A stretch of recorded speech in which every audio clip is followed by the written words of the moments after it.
Birthright citizenship? That's funny. Because let us be honest, it was never designed for me, black people, or non-white immigrants. Birthright citizenship was crafted for Europeans.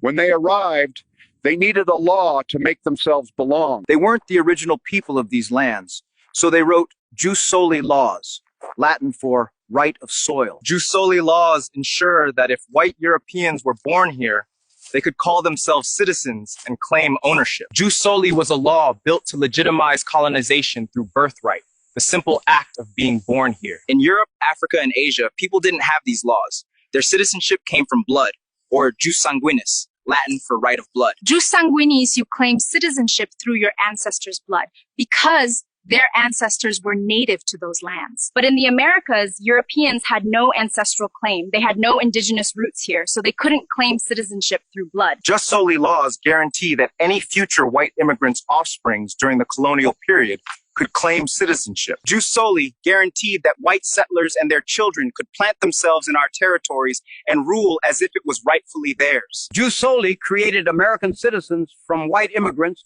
who had no ancestral claim and no American citizenship for their children. Indigenous people and Africans were excluded from full citizenship for generations.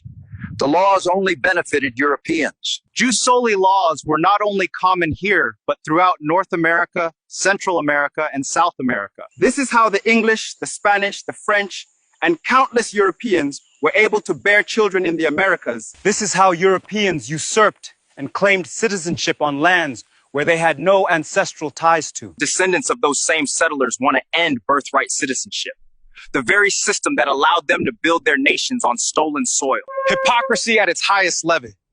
Jus soli was never meant for black people, Asians, or indigenous peoples. It was meant for Europeans. Birthright citizenship was expanded to include blacks, Asians, and indigenous people later.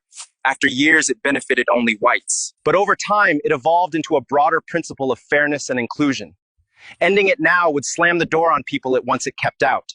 Birthright citizenship in the Americas is a reminder of colonization, but also of how laws meant to exclude can transform into protections for all, even our people. To strip it away now would not only betray history, it would betray justice itself.